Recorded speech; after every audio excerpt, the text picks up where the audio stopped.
kalian sebagai majelis Quran, ya.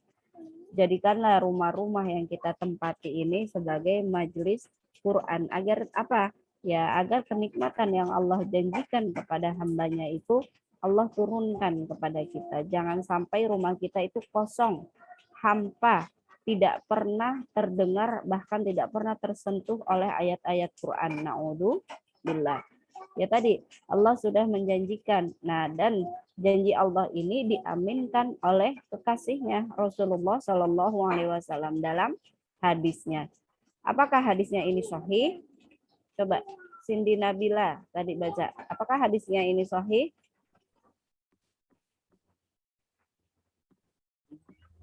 Hadisnya sahih, Bu. Sahih. Kenapa bisa sahih? Ada cirinya. Ya sudah kalian baca dari tadi ciri hadis sahihnya. Apa?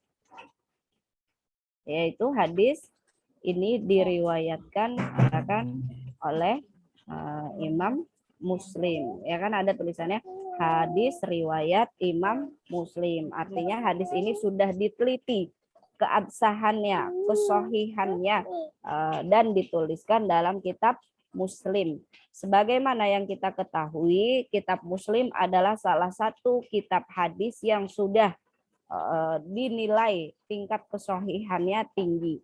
Kalau kalian mendengar rawahu sohihaini, nah berarti hadis ini diriwayatkan oleh dua kitab yang sudah sohih, arjah, sudah paling sohih, sudah bisa dijadikan rujukan dan disepakati oleh alim ulama hadis.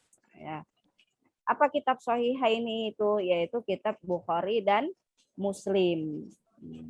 Biasanya kalau baca hadis kemudian ada tulisannya rawahu mim, ya tulisannya mim tunggal tidak ada sambungan. Nah itu tandanya itu adalah mim, itu adalah kitab Muslim. Kalau tulisannya misalnya rawahu kho, ada kho aja misalnya kho, tidak ada sambungannya, maka kitab ini hadis ini juga dimuat dalam kitab Bukhari. Kalau tulisannya rawahu sohihaini, berarti hadis ini juga termaktub, tertulis dalam kitab Bukhari dan Muslim. Dua kitab Bukhari dan Muslim ini adalah hadis yang sudah disaring, sudah difilter, sudah dipilah-pilih oleh Imam Bukhari dan Imam Muslim tentang kesahihan hadisnya. Maka bisa dijadikan sebagai dalil, sebagai rujukan ataupun sebagai hujah dalam berpendapat. Ya kan? Dalil pegangan hidup kita sebagai umat Islam itu ada dua, ada Al-Quran dan As-Sunnah, yaitu As-Sunnah al-Hadis ini adalah yang sahih, yang bisa dipakai sebagai dalil, sebagai rujukan dalam menentukan suatu hukum gitu. Jadi kalau karena apa? Kriteria yang diberikan oleh Imam Muslim dan Imam Bukhari dalam menentukan kualitas hadis yang dia dapatkan dari para sahabat, dari para tabi'in itu adalah berat. Ketika dia mendengarkan hadis dari misalnya Abu Hurairah, dia teliti dulu, dia datang. Makanya dulu pengembaraan Imam Bukhari dan Imam Muslim dalam mencari hadis itu tidak setahun 2 tahun, tapi bisa berpuluh-puluh tahun bahkan beratus tahun. Ya. Tapi umurnya saat itu tidak sampai kepada ratusan sih. Oke, silahkan baca syarahnya ya, syarah hadisnya Ziana Walida. Ya, hadis keberapa Ibu?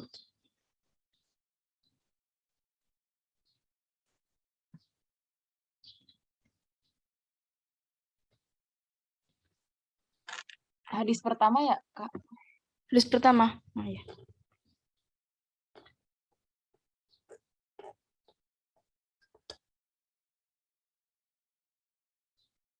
Sekarang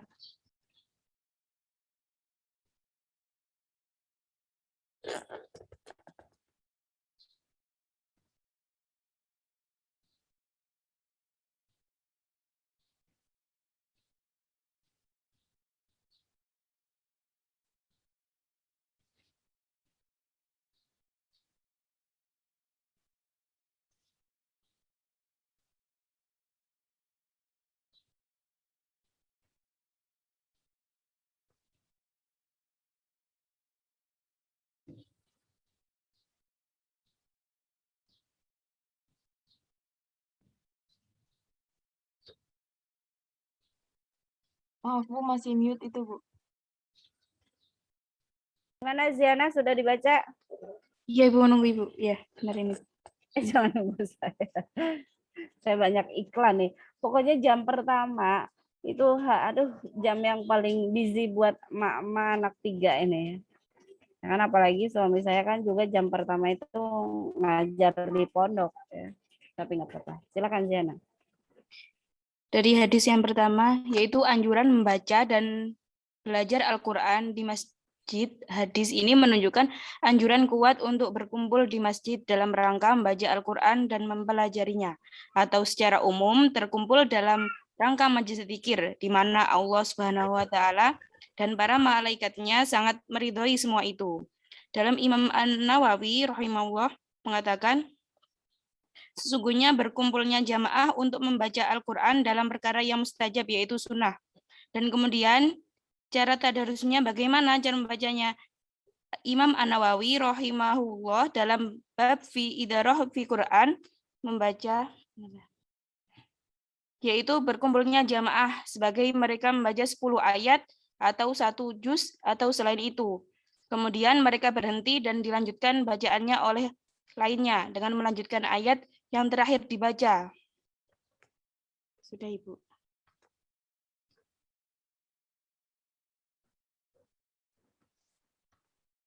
Kemudian Ziana, sudah. Sudah Ibu.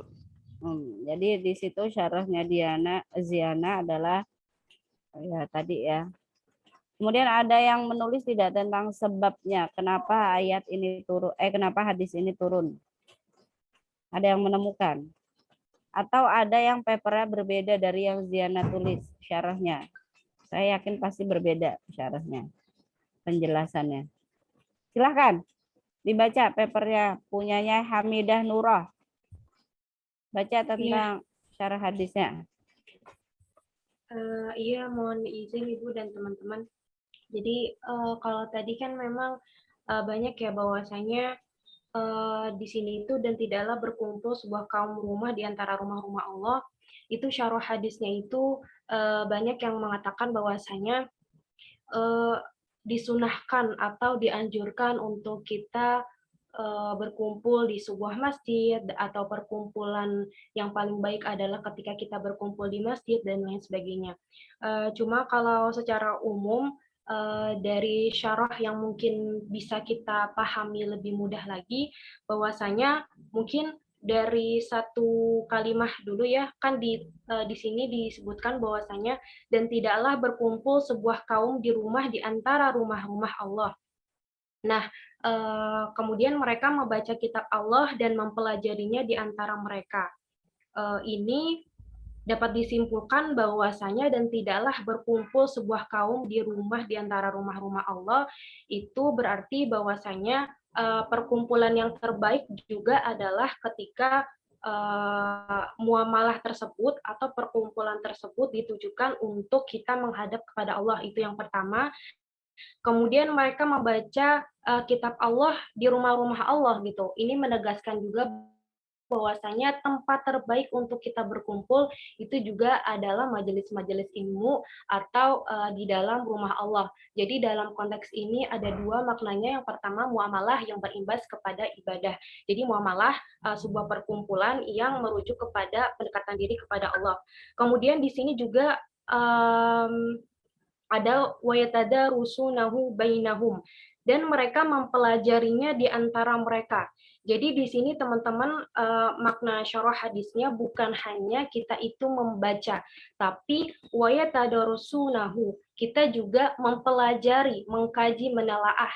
Yang mana kalau kita melihat fenomena masyarakat sekarang itu banyak yang tadarus itu hanya membaca dan mendengarkan.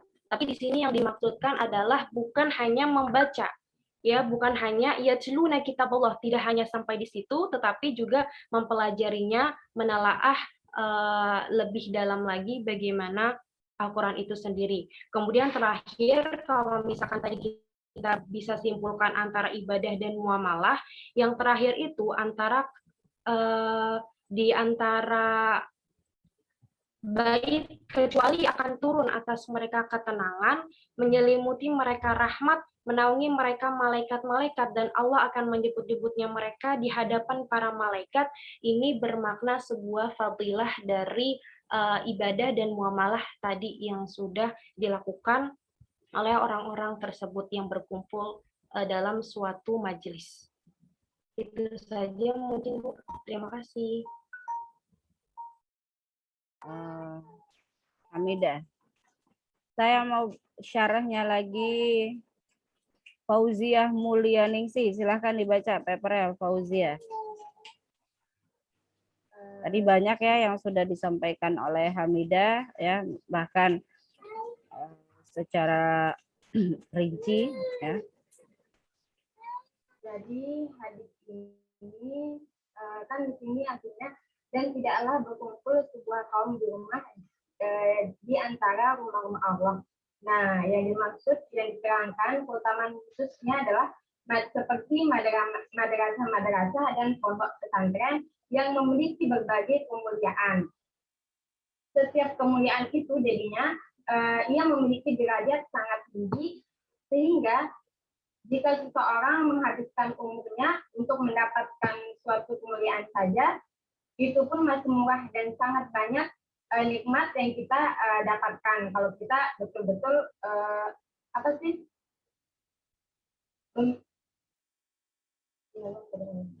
itu pun masih murah dan sangat banyak nikmat yang diperolehnya. Khususnya keutamaan yang terakhir yaitu akan disebut-sebut di majelis Allah. Dan disebutnya nama kita di majelis kekasih kita merupakan nikmat yang tidak bisa dibandingkan dengan apapun. Hadis yang kedua, silahkan dibaca Sahula Ruzni.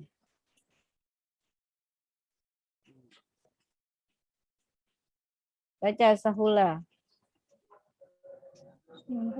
عن عبد الله بن مسعود رضي الله عنه عن النبي صلى الله عليه وسلم قال من قرأ حرفا من كتاب الله فله به حسنة والحسنة بعشر أمثالها لا أقول ألف لام ميم حرف ولكن ألف حرف ولام حرف وميم حرف رواه الترمذي. Dari Abdullah bin Mas'ud radhiyallahu anhu, dari Rasulullah Shallallahu alaihi wasallam, beliau bersabda, siapa saja yang membaca satu huruf dari Al-Quran, maka ia akan memperoleh satu kebaikan. Satu kebaikan itu dilipat gandakan pahalanya sampai 10 kali lipat.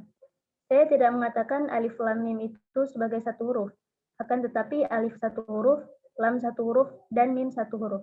Hadis riwayat At-Tirmizi. Oke, good. Baca Andita Indah. Silahkan baca hadisnya diulang lagi beserta artinya.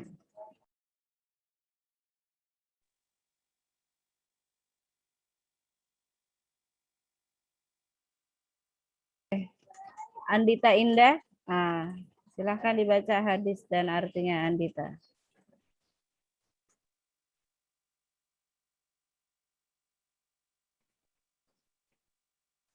Andita, kok nggak ada suaranya Andita?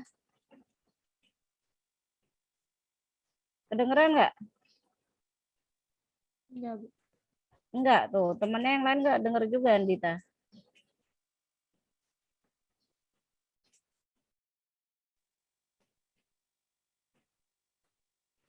Tes. Oh, ada ini. Andita, nggak bisa kali speakernya. Oke, nggak apa-apa. Saya mau baca Yunita Purnamasari. Silakan. Baik, Bu.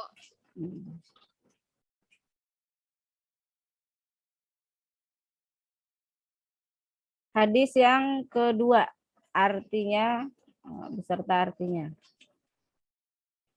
Siap-siap dibaca Buti ya, Buti Wulandari. Oke, Yunita.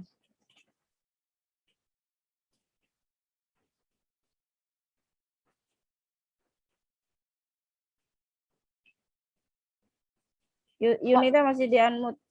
Suaranya, Kak. Bismillahirrahmanirrahim. An Abdullah bin Mas'ud radhiyallahu anhu. Anin Nabi sallallahu alaihi wasallam qala man qara'a harfan min kitabillahi falahu bihi hasanatun wal hasanatu bi asyri amsalihha.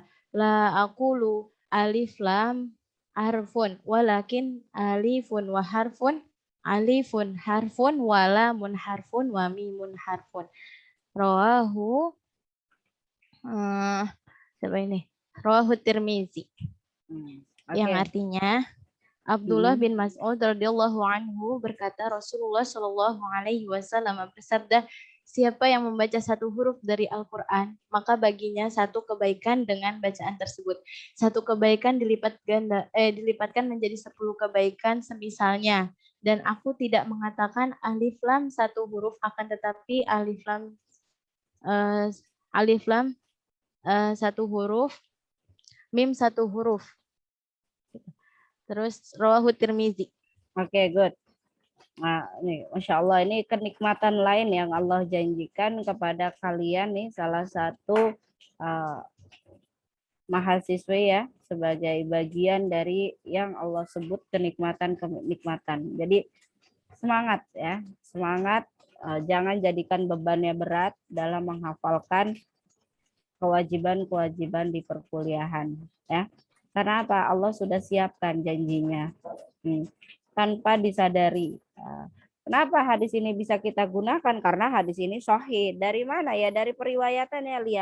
Kita lihat hadis sahih itu dikategorikan sahih atau tidak itu karena ada 4 syarat ya. 4 syarat yang utama. Nah, ini ada pelajarannya kita sebut sebagai takhrij hadis. Kalian udah pernah belajar takhrij hadis? Sudah belum? Sudah Ibu. Sudah Ibu. Sudah kan ya? Jadi sudah paham ya mana sanad, mana matan, mana rawi, sudah paham? Sudah Ibu. Nah, gitu. Jadi bagaimana bunyi sahih itu bisa dilihat dari hadisnya, yaitu dari matannya dan juga dari sanadnya. Jika hadis ya dari sanadnya, berarti yang kita lihat itu adalah jalur sanadnya, perawinya. Hadis itu banyak yang meriwayatkan, tidak hanya dari satu jalur. Misalnya hadis ini kita temukan di kitab lain tetapi jalurnya berbeda. Nah, banyak memungkinkan, makanya disebut sebagai studi sanad. Kita melihat sanad.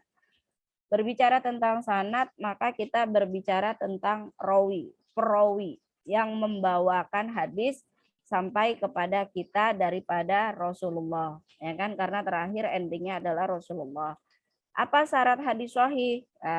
Syarat dari hadis sahih itu sebagaimana yang disepakati ulama ya ada 4. Apa yang pertama? Siapa yang tahu? Syarat hadis sahih. Yang pertama adalah muttasil. Muttasil itu artinya bersambung kepada Rasulullah. Kalau terakhir dibunyi setelah rangkaian sanadnya, misalnya an Abi Hurairah, kemudian an Aisyah. Nah, terakhir kalau misalnya tidak ada bunyinya qala Rasulullah, berarti hadisnya ini tidak mutasil. Kalau tidak mutasil, kemungkinan hadisnya munqati atau hadisnya maqtu, ya kan? Dan juga misalnya hadisnya bisa jadi dhaif nih, ini bukan hadis tetapi karena bunyinya bahasa Arab seperti hadis bisa jadi ini hadis. Nah, itu banyak ya, maka perlu diteliti dan dipahami. Kemudian selain muttasil, ittisil sanad ya, sanadnya bersambung kepada Rasulullah. Yang kedua adil. Ya kan? Perawinya itu harus adil. Harus adil itu apa? Mempunyai karakter moral yang baik. Perilakunya baik, akhlaknya baik, adabnya baik, tidak pernah berbuat tercela, nggak pernah mencuri, tidak pernah berbuat fasik, tidak pernah berbuat zina, gitu. Dia mempunyai karakter moral yang baik. Yang ketiga kemudian tidak ada yang janggal, laisa hunaka sad. Sad itu tidak ada kejanggalan. Ya. Kemudian yang keempat adanya tidak adanya ilat atau tidak ada cacat. Nah, bukan cacat orang ya, cacat dari misalnya dia tidak pelupa, ya kan? Dia tidak ngantukan, ya kan? Tidak ada yang dikurang-kurangi bunyinya. Nah, jika perawi ini memenuhi 4 kriteria yang telah disepakati oleh ulama hadis, maka bisa jadi dia perawi yang periwayatannya diterima, maka masuk dalam kategori hadisnya sahih. Tetapi misalnya jalur periwayatannya, coba Yulianti, coba baca hadis kedua, itu ada berapa orang yang meriwayatkan Yulianti sampai kepada Rasulullah? Ada siapa aja Yulianti? Perawinya itu ada siapa saja?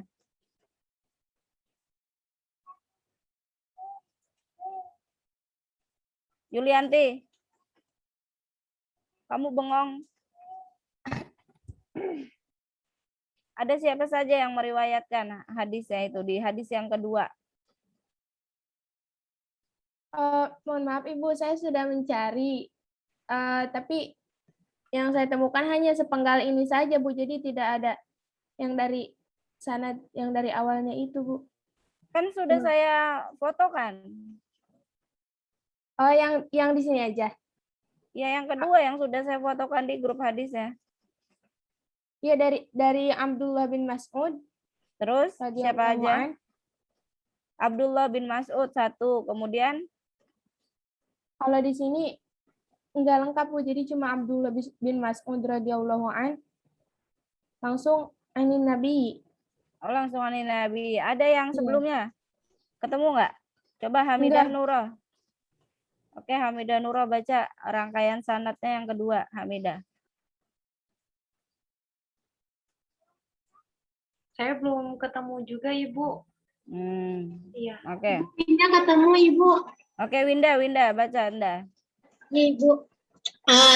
Telah menceritakan kepada kami Muhammad bin Bashar. Satu, Muhammad bin Bashar. Kemudian yang kedua, terus Abu Bakar Al-Hanafi. Abu Bakar Al-Hanafi 2. Kemudian Terus Ad-Dahhak bin Utsman. Ad-Dahhak bin Utsman 3. Terus Ayub bin Musa. Ayub bin Musa 4. Kemudian Terus Muhammad bin Ka'ab Al-Quradi. Muhammad bin Ka'ab yang kelima. Udah.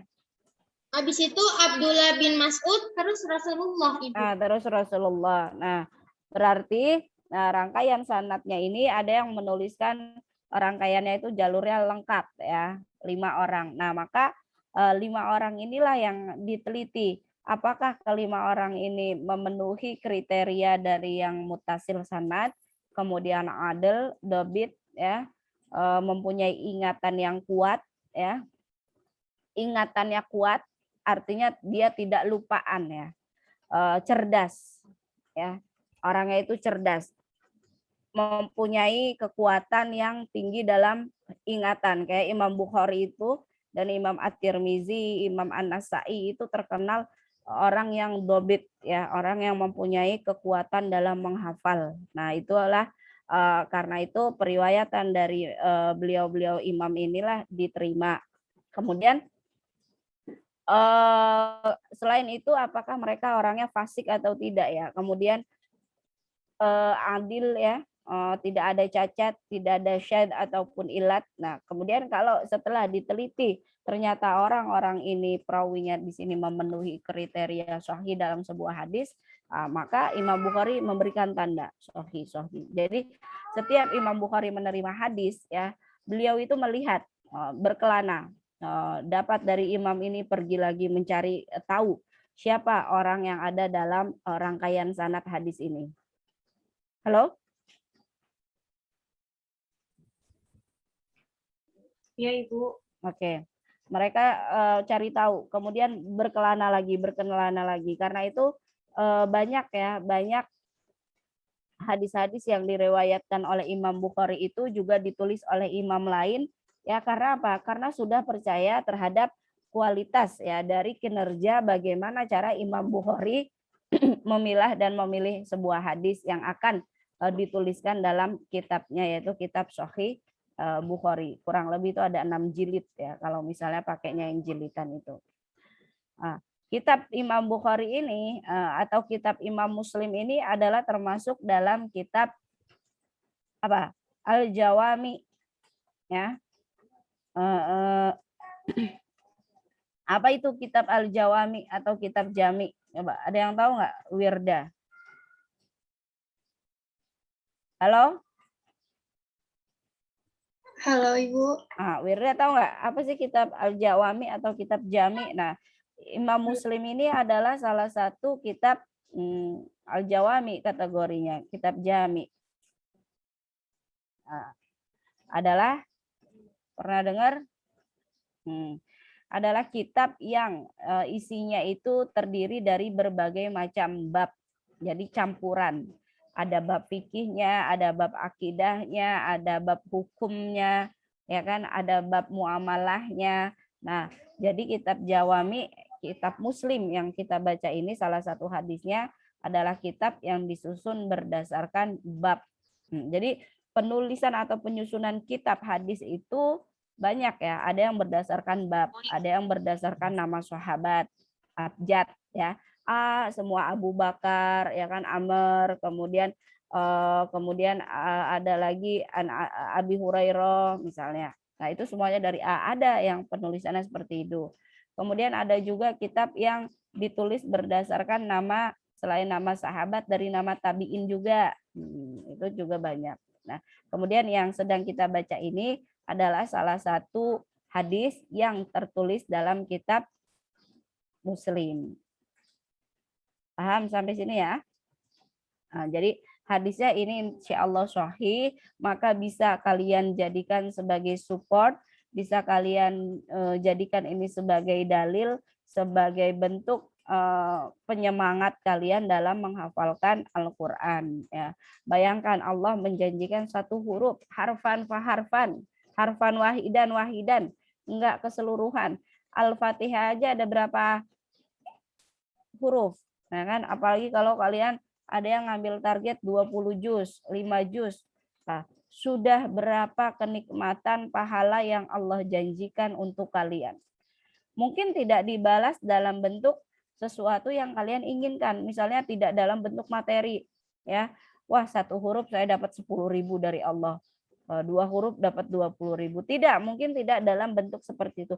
Tapi Allah menjadikan balasannya itu adalah sesuatu yang kalian tidak sangka bentuknya.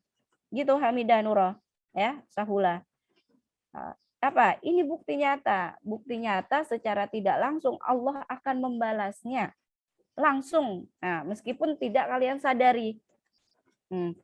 Itu balasan bisa jadi kenikmatan yang kalian peroleh sekarang adalah ganjaran dari kalian sudah membaca Quran setiap hari, kalian sudah hafalkan, kalian apalagi kalian amalkan dan kalian ajarkan.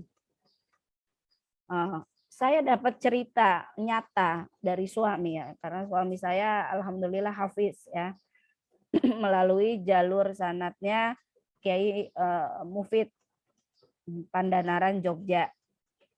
Ya, waktu SMP SMA itu menghafalkan satu hari dari Kiai Mufid itu diwajibkan 10 kaca satu hari.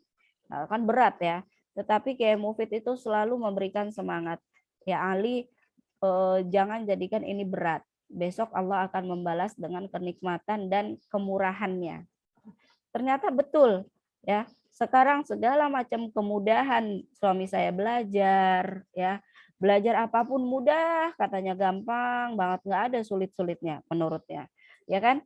Kemudian hidup kayaknya nikmat saja sesuai dengan rencana yang Allah tuliskan. Jadi nikmat lah, dipanggil lomba, kemudian ada ini ya, ada ngaji, ada disuruh ngajar, disuruh ini, suruh itu. Semuanya adalah balasan. Kata suami saya, ini semua adalah kenikmatan yang Allah janjikan yang saya usahakan waktu saya menghafalkan Quran. Ya kan? Keliling Indonesia, ngaji di sini, itu gratis, nggak bayar. Nikmat nggak? Nikmat. Orang sudah susah payah mau traveling, dia gratis. Cuma apa? Dengan modalnya apa? Bihifdil Quran. Ya, dengan modalnya menghafalkan Quran. Setiap pergi kemana selalu dijamu istimewa oleh orang-orang, ya kan? Kemudian kemarin ke Amerika, ya kan, sempat juga transit di Amsterdam, di Jepang, di mana. Itu semua karena apa? 3 tahun bolak-balik ke Kanada cuma ngisi kajian, ya kan. Dengan apa itu? Karena apa? Bahasa Inggris sama sekali tidak bisa. Katanya bisanya cuma I love you. Tapi apa? Akhirnya di pesawat ngomongnya bahasa ini ya, bahasa isyarat ya kan, kalau minta apa, karena nggak bisa bahasa Inggris. Tapi apa? Al-Quran yang membawa dia sampai keliling, ya kan? Dikenal orang di Kanada, di Toronto, di McGill, itu dengan apa? Dengan Qurannya. Ya mungkin ya itulah yang waktu beberapa tahun yang lalu Kiai Mufid bilang kepada suami saya, ternyata Allah itu sudah nyicil balasnya sedikit-sedikit sebelum mungkin nanti besarnya Allah akan janjikan di akhirat. Maka percayalah, yakinlah, setiap apapun kalian lagi ngafalin sambil ngantuk-ngantuk, nah Allah sudah punya hadiah yang mungkin sekarang kalian tidak rasakan, tapi harusnya kalian sadar semua nikmat sehat itu adalah salah satu balasan. Kalian punya teman yang baik, ya. Rezeki itu tidak harus dari materi. Kalian punya teman yang baik, punya saudara yang mendukung, punya orang tua yang baik, keluarga yang bahagia. Itu semua rezeki dan tidak semua orang mendapatkan. Jadi kadang kalau berkeluh kesah itu lihatlah orang lain, ya kan? Kadang apa yang kita keluhkan itu adalah yang diharapkan orang lain. Kita masih ngeluh, aduh perasaan gue bajunya begini-gini aja, padahal ada orang lain yang nggak punya baju yang seperti kalian punya. Ya, aduh muka ada jerawat sedikit deh, padahal yang mukanya Bopeng pengen banget mukanya klimis, cantik tuh kayak Gani Samaha, kayak Andita gitu kan. Gitu. Jadi apa yang kita keluhkan adalah yang diinginkan oleh orang lain. Jadi berusahalah untuk qanaah dan sadar akan apa saja nikmat yang Allah berikan. Supaya apa? Supaya kita terus bersyukur. Kesyukuran Allah itu kan akan ditambah kalau kita bersyukur. Tapi kalau kita tidak bersyukur, maka tunggulah azabnya sangat pedih. Bisa jadi nikmatnya dicabut. Ya kan? Nur Fahmi ini nggak bersyukur dikasih, misalnya dikasih sehat, terus dia makannya seblak aja, mah kufur nikmat ya kan, nggak mau makan yang berprotein. Nah bisa jadi Allah cabut nikmatnya beneran dikasih sakit perut, ya kan. Ketika sehat, lapang waktu, tidak dipakai untuk ibadah, ya kan. Tahajudnya nggak pernah, rawatibnya nggak pernah dijalanin. Padahal rawatib itu adalah menyempurnakan wajibnya kita loh, ya kan. Maryam Jamila ketika wajib misalnya ada yang lupa kan, apa ada yang misalnya kentut sedikit nggak terasa buang anginnya dari depan, kalau perempuan kan sensitif ya kayak gitu.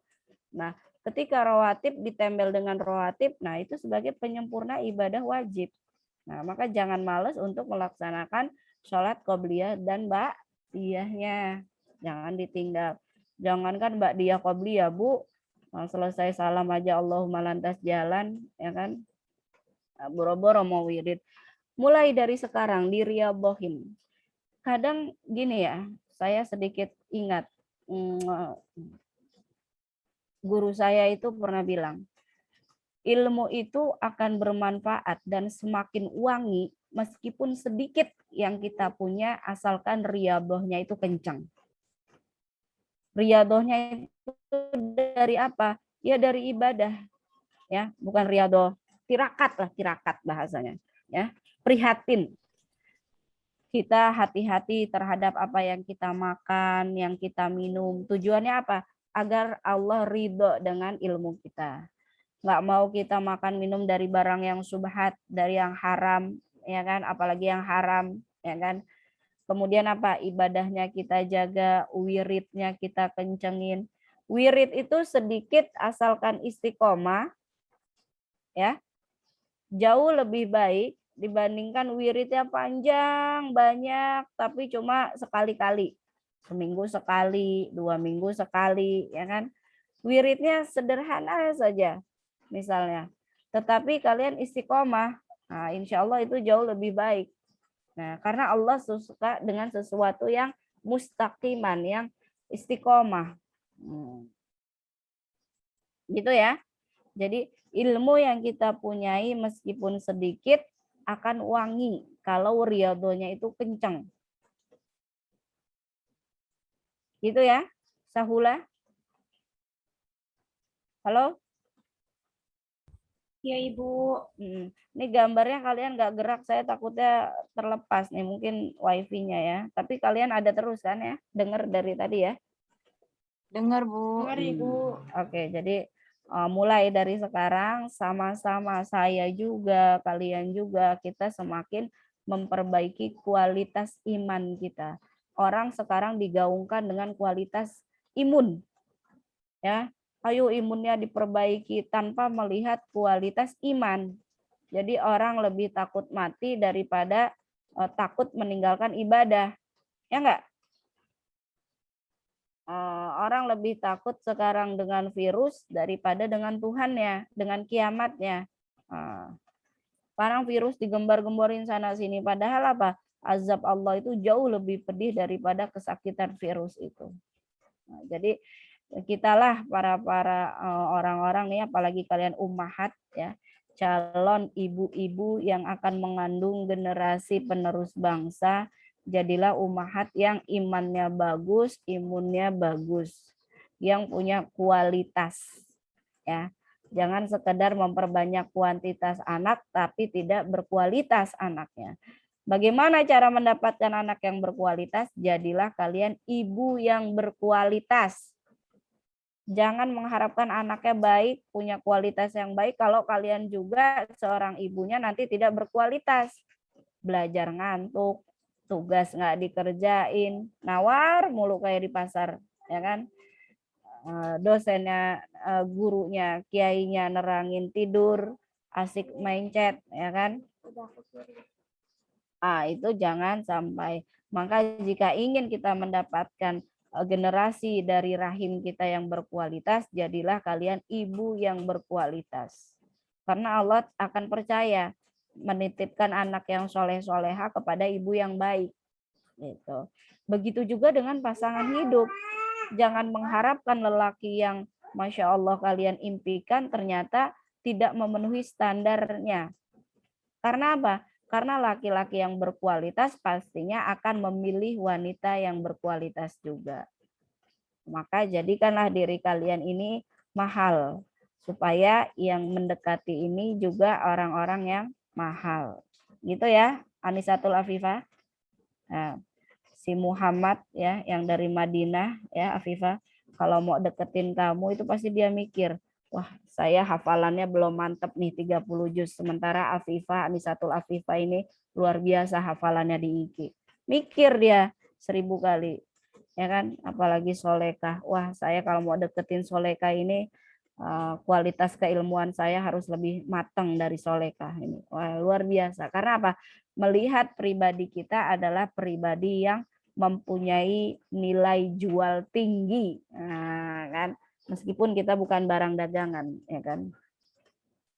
Seperti itu. Jadi 2 hadis yang kita baca ini adalah hadis-hadis yang Allah berikan kenikmatan bagi siapa saja yang ngerumati Quran, yang ngafalin Quran.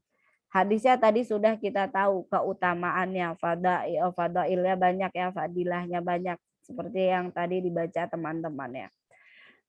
Kemudian hadis ini tidak bullshit, tidak bohong. Karena apa? Sudah diaminkan oleh Rasulullah. Rasulullah ini adalah kekasihnya Allah. Semua yang Rasulullah bilang ini tidak ada yang tidak diijabah oleh Allah.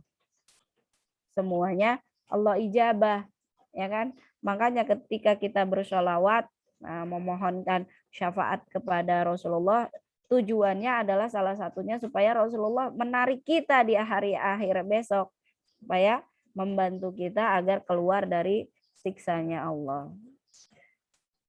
Perlu diingat, kita belajar hadis ini tidak hanya sekedar menghafalkan, kita harus tahu juga artinya.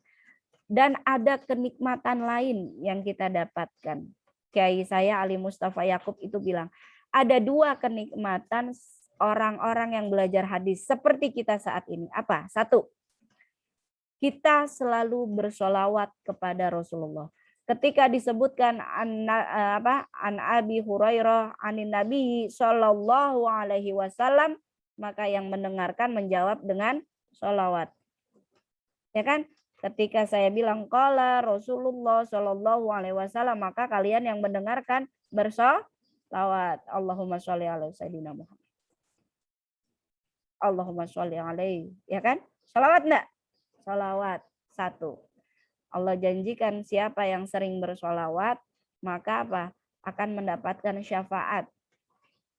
Ya kan? Rasulullah akan menunggu besok siapa saja yang sering bersolawat kepadanya. Oh iya, dicap nih di kepalanya. Fauzia sering bersolawat, Wilda Amalia Cindy, ya kan?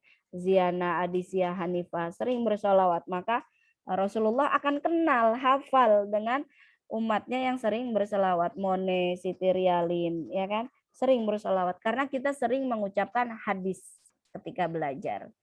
Dan kenikmatan yang kedua, kita ini seolah-olah sedang membaca buku kehidupannya Rasulullah.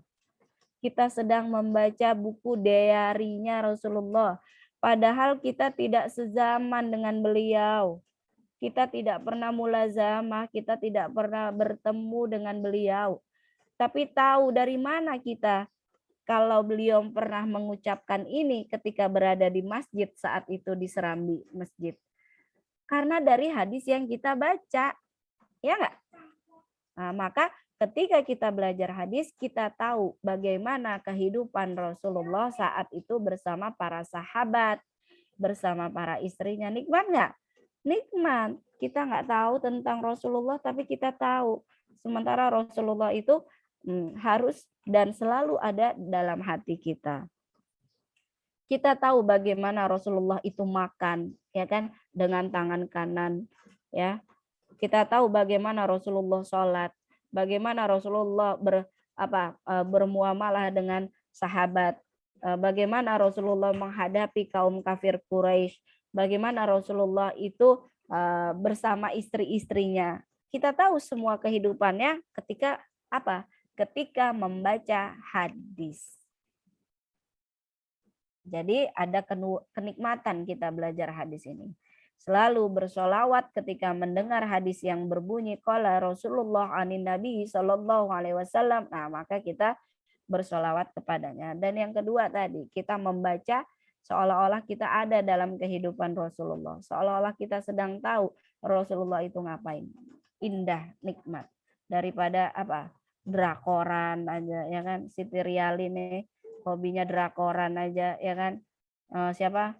Si Yujong, Jongjong, apa-apa itu, Sunggokong, apa-apalah itu. Ya kan? Udahlah, hapus drakornya. Ayo kita perbanyak baca sesuatu yang Allah itu sudah siapkan pahalanya. Dunia semakin tua. Penyakit semakin banyak. Ya kan? Alim ulama selama pandemi hampir 730 lebih alim ulama yang sebagai estafet dan penerus Nabi ini dipanggil oleh Allah. Ya kan? Berapa banyak ulama yang meninggal kemarin? Setiap harinya kita ini menerima musibah, kabar duka. Ulama Jawa Timur meninggal, ulama Jawa Barat meninggal, ulama Madura meninggal. Ya kan, Syekh ini meninggal. Setiap hari kemarin kita dapatkan berita tersebut. Padahal mereka adalah kiai besar. Mereka adalah pewaris para nabi, penerus. Kita tidak tahu ilmu apa-apa kalau tidak ada penerus. Kita tidak tahu ilmu apapun kalau tidak ada kiai dan alim ulama. Maka kitalah yang sekarang meneruskan tongkat estafet keilmuan agar anak cucu kita besok tetap mendapatkan siraman-siraman yang pendidikan-pendidikan, ya, ilmu-ilmu yang Rasulullah ajarkan kepada kita. Ya, dunia sudah semakin tua, yang bagus-bagus sudah diambil, sudah diangkat, tinggal kita yang jelek-jeleknya, yang dosanya banyak, ya kan? Bisa jadi kita diberi kesempatan adalah untuk taubat, maka sisakan umur kita ini supaya barokah dengan kebaikan-kebaikan. gitu ya. Jadi hadisnya dihafalkan, dimengerti, kualitas hadisnya ini adalah sahih, hadisnya adalah untuk penyemangat, maka gunakan dengan sebaik-baiknya. Silakan Hakiki, saya mau ulang lagi hadis yang pertama. Hakiki dibaca. Nah, ada Hakiki, nah, ini bisa jadi yang kuliah neneknya nih, bukan Hakikinya nih. Apa kucingnya nih yang kuliah kalau kameranya mati ya. Hakiki mana Hakiki? Hadirah Ustazah. Oke, silahkan. Iqra hadis yang pertama. Bagaimana keutamaan majelis. Jadi kalian kalau punya geng itu ya, misalnya geng, jangan nama majelis geng kalian majelis gibah wa namimah, ya kan, majelisnya istrinya gibahin orang, netizen aja, julitin orang aja ya kan, kepoin temen aja ya kan, nggak bermanfaat. Tapi punyalah majelis atau geng yang setiap ketemu itu takrir Qur'annya ya kan, Masya Allah. Soleha gengnya dengan Nur Fahmi, dengan Hakiki, dengan Neng. Setiap ketemu tidak lain tidak bukan ada setoran dulu. Setoran, Soleha kamu belum baca nih. Masya Allah, indah banget ya. Kemudian habis itu baru lama sambil makan cimol, sambil makan jamur crispy, cilok, dan yang lainnya. Pokoknya istilah setiap majelis, alhamdulillah nih, di rumah saya ini setiap harinya ayat Quran itu tidak pernah berhenti. Ya, di sini kan saya di dalam asrama putra ya, jadi ada 12 orang kelompok ngaji suami. Nah, setiap hari meskipun tidak di rumah, paling tidak setiap harinya itu pasti ada lantunan-lantunan ayat Quran. Rumah megah tapi hampa. Kenapa? Karena tidak pernah tersentuh oleh Quran. Rumah kecil tapi indah, sejuk, nyaman. Karena apa? Isinya cuma untuk bacaan-bacaan Quran. Gitu, Hakiki. Ya. Silakan Hakiki baca. Hadis yang pertama kan Ustazah. Ya.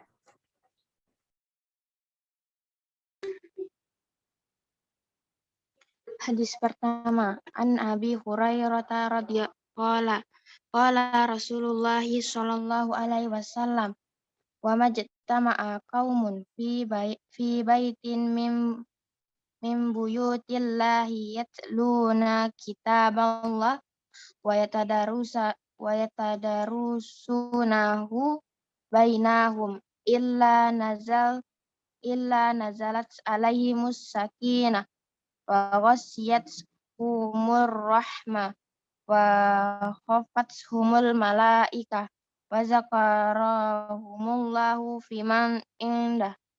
Rawahu Muslim. Dari Hakiki, ulang lagi bacanya, jangan kayak baca Quran. Bacanya boleh dipenggal-penggal karena ini adalah kata ya. Oh ya, gini, saya sedikit cerita. Kenapa saat kodifikasi hadis ya, saat Rasulullah itu dimintai izin oleh sahabat mau mengumpulkan dan membukukan hadis-hadis, yaitu kalam-kalam Rasulullah yang Rasulullah sampaikan. Saat itu Rasulullah menolak, jangan gitu, melarang sahabat. Kenapa? Khawatir nanti tercampur, karena saat itu Al-Quran itu belum lengkap dalam satu kitab ya. Sementara masih berceceran, masih ada di pelepah kurma ya kan, masih di bebatuan. Nah, kemudian Rasulullah mau hadisnya itu atau kalamnya Rasulullah itu ditulis sesudah Al-Quran itu lengkap. Tetapi sahabat bilang, kita ada metodenya. Kekhawatiran Rasulullah inilah yang menjadi penyebab tercampurnya antara ayat Quran dengan kalamnya Rasulullah, dengan perkataannya Rasulullah yang ditulis oleh sahabat saat itu kan masih sembarangan nulisnya ya, dan hanya beberapa sahabat saja yang waktu itu bisa menulis. Jadi Rasul itu takut kalau nanti ayat Allah ini akan tercampur dengan apa yang Rasulullah sampaikan. Sementara saat itu cara menulis Quran Nah, itu belum selengkap seperti sekarang. Jadi titiknya itu belum lengkap, syakelnya apalagi tidak ada, ya kan? Dan hanya orang-orang tertentu saja yang bisa membacanya. Nah, makanya ada perbedaan cara membaca Quran dengan cara membaca hadis. Cara membaca hadis ini boleh dipenggal seperti kita berbicara, ya, tetapi tidak boleh setengah-setengah memang. Gitu, ya. Coba Hakiki silakan dibaca. Sama ya, Quran dengan hadis ini memang bunyinya sama karena dua-duanya adalah dari Arab. Dari bahasa Arab. Ya. Orang Arab kalau baca Quran itu nggak ada terjemahannya. Karena apa? Itu bahasanya dia. Yang ada terjemahannya itu adalah bahasa-bahasa yang selain dari Arab. Kita orang Indonesia, ya kan? Nggak tahu semuanya bahasa Arab, ya kan? Kemudian di Inggris, ya, terjemahnya juga bahasa Arab, bahasa Inggris, tetapi bunyinya tetap bahasa Arab. Ya, gitu. Sama juga dengan Al-Quran. Ya.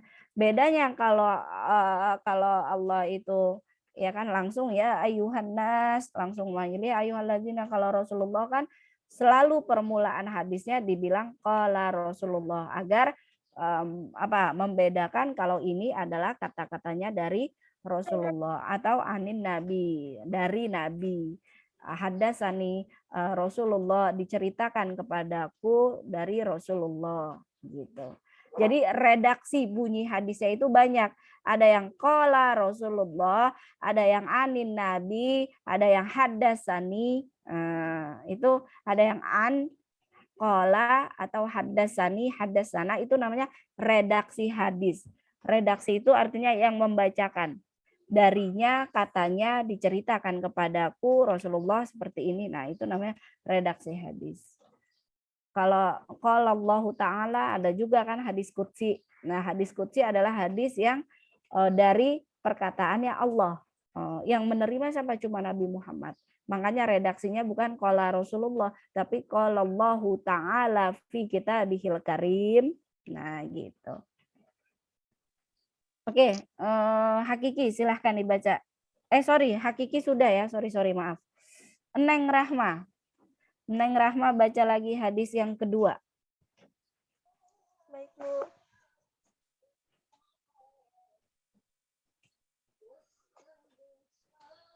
Neng? Iya, Bu. Sebentar, Bu, lagi di ini, Bu. Oke. Nah, kudsiyah nih, ada kudsiyah. Masya Allah, hadis kudsi. Hadis yang apa? Murni, datangnya dari Allah. Hadis kudsi. Ada banyak redaksi hadis kudsi. Nanti habis ini kudsiyah baca ya. Silakan Neng Rahma baca hadis kedua. Baik, Bu. An Abdullah bin Mas'ud radhiyallahu anhu anin Nabi sallallahu alaihi wasallam qala man qara'a harfan min kitabillahi falahu bihi hasanatun wal hasanatu bi asyri amsalha la aqulu alif lam mim harfun walakin alifun harfun wa lamun harfun wa mimun harfun. Rawahu Tirmidzi. Dari Abdullah bin Mas'ud radhiyallahu anhu dari Rasulullah sallallahu alaihi wasallam, beliau bersabda, siapa saja yang membaca satu huruf dari Al-Qur'an, maka ia akan memperoleh satu kebaikan. Satu kebaikan itu dilipat gandakan pahalanya sampai 10 kali lipat. Saya tidak mengatakan alif lam mim itu sebagai satu huruf, akan tetapi alif satu huruf, lam satu huruf, dan mim satu huruf. Hadis riwayat At-Tirmidzi. Sudah selesai. Oke, syukran. Lanjutkan kudsiyah tadi, hadis pertama kudsiyah.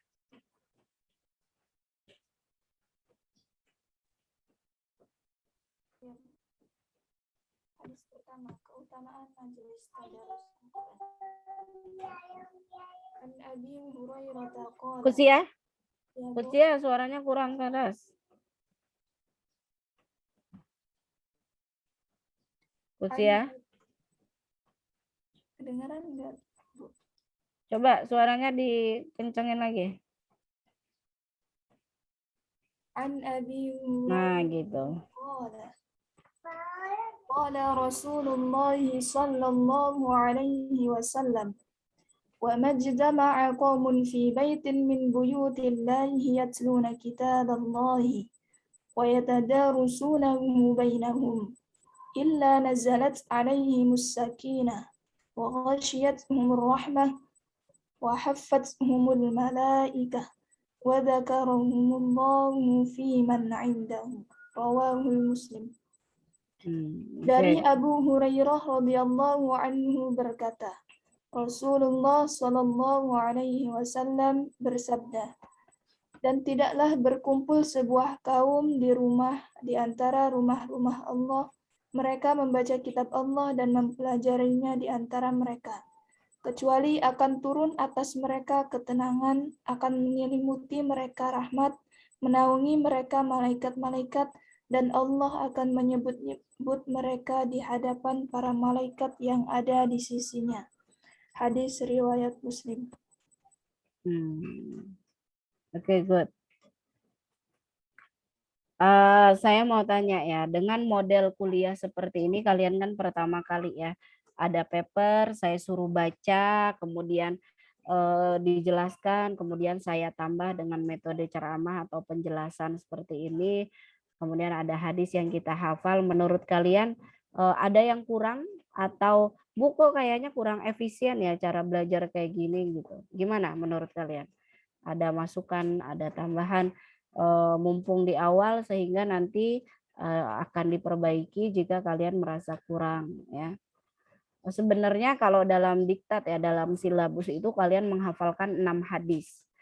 Tapi saya nggak mau memberatkan ya, saya yakin akan terasa berat karena kalian ada beban perkuliahan yang lain.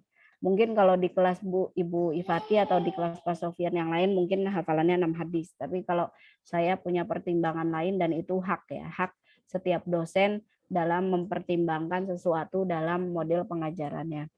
Saya yakin 2 hadis ini akan kalian hafal dengan sungguh-sungguh dan akan melotok. Ya. Karena nanti di akhir bisa jadi saya tes satu-satu atau di pertengahan akan saya tes. Nah, yang penting adalah hafal dari hadis yang perwakilan hadis lah yang akan kita bahas.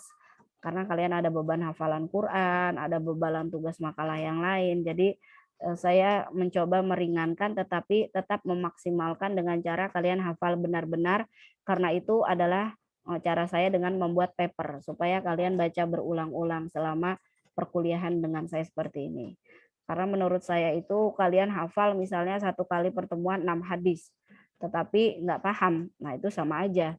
Jadi lebih baik sedikit tetapi paham. Menurut saya lebih baik punya 1 mobil jalan ya daripada punya 10 mobil tapi mogok, gitu kan.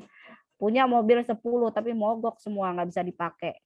Kalau pergi kemana-mana ujungnya masih tetap ngojek, masih tetap nge-grab, ya kan sama aja. Abbas layan Pak gitu. Nah, mending punya mobil 1 tapi jalan, kepake kemana-mana.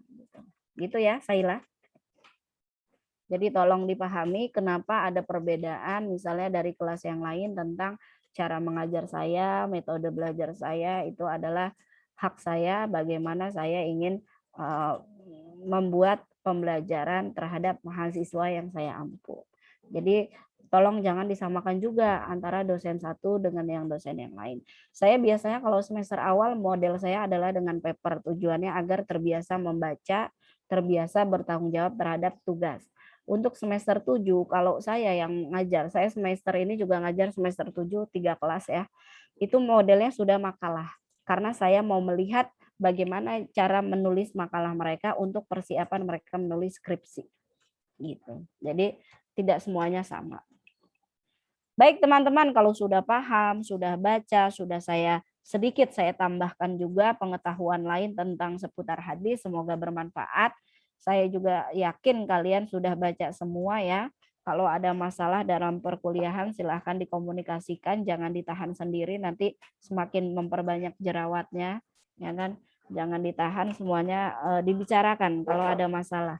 Orang jerawatan itu karena stres, bisa jadi stres mikirin kuliah, ya kan? Bisa jadi stres ada sesuatu yang tidak tersampaikan, nah sama saya silahkan disampaikan. Tapi kalau tidak dibalas segera ya mohon maaf, mungkin chatnya ketindihan ya, atau enggak tenggelam dengan chat-chat yang lain ya, atau bisa jadi dibuka oleh anak saya. Nah itu bisa di rechat ulang. Saya termasuk dosen yang membalas chat mahasiswa kok. Kecuali kalau malam ya, saya Isa itu biasa udah tidur supaya malam itu bisa bangun, bisa baca, bisa bisa curhat ya kan. Nah itu waktu-waktu yang baik. Baik, terima kasih atas perhatiannya, atas tugas-tugas papernya yang sudah saya tuliskan di Classroom. Silahkan hadir di sana ya. Terima kasih juga atas yang sudah partisipasinya, yang sudah join dan menyalakan kamera ya. Yang belum menyalakan semoga dalam keadaan yang baik dan tetap di belakang kamera, tetap kuliah ya. Saya nggak mau yang pintar itu nanti kucingnya, kakeknya apa neneknya gitu kan. Oke, apapun keadaannya kita harus tetap semangat, tetap dijaga kondisi kesehatan dan juga kualitas ibadah kita supaya Allah itu semakin kasihan. Kita emang memelas, kita emang meminta, karena Allah itu nggak butuh sholat kita, Allah itu nggak butuh puasa kita yang butuh ya. Karena itu kita rayu dengan mengerjakan ibadah-ibadah yang Allah suka. Supaya apa? Supaya Allah terus memberikan rahmatnya kepada kita, kasih sayangnya. Baik, terima kasih teman-teman IAT 3E ya. Ada 40 mahasiswa yang hadir, 1 sedang dalam perjalanan flight ya, si Rif apa siapa tuh tadi WA. Semoga diberikan keselamatan juga. Oke, kita hadiahkan Al-Fatihah untuk 2 hadis ya yang diriwayatkan oleh Imam Bukhari dan Imam Muslim dan Imam Tirmizi juga kita hadiahkan untuk Imam Muslim dan Imam At-Tirmizi. Ila hadhihi niyah as-shalihah Al-Fatihah. A'udzu billahi minasyaitonir rajim. Bismillahirrahmanirrahim. Alhamdulillahirabbil alamin arrahmanir rahim maliki yaumiddin. Iyyaka na'budu wa iyyaka nasta'in. Ihdinas siratal mustaqim. Shiratal ladzina an'amta 'alaihim ghairil maghdubi 'alaihim waladdallin. Amin. Kenapa kita mintakan hadiah? Supaya beliau-beliau ini ridho terhadap ilmu yang sedang kita pelajari. Jika mereka ridho, mereka orang alim, insya Allah tembus sampai kepada langit. Raditu billahi rabba, ya kan? Kita minta keridhaan Allah supaya ilmu yang kita dapatkan bermanfaat. Amin Allahumma amin. Nahtatim hadzal yaum bi doa kafaratul majlis. Subhanakallahumma wa bihamdika asyhadu alla ilaha illa anta astaghfiruka wa atubu ilaik. Syukran. Assalamualaikum warahmatullahi wabarakatuh. Waalaikumsalam warahmatullahi wabarakatuh. Terima kasih banyak Ibu. Sehat selalu Ibu. Amin. Oke, yang belum sholat duha, yang belum mandi, masih ada waktu 20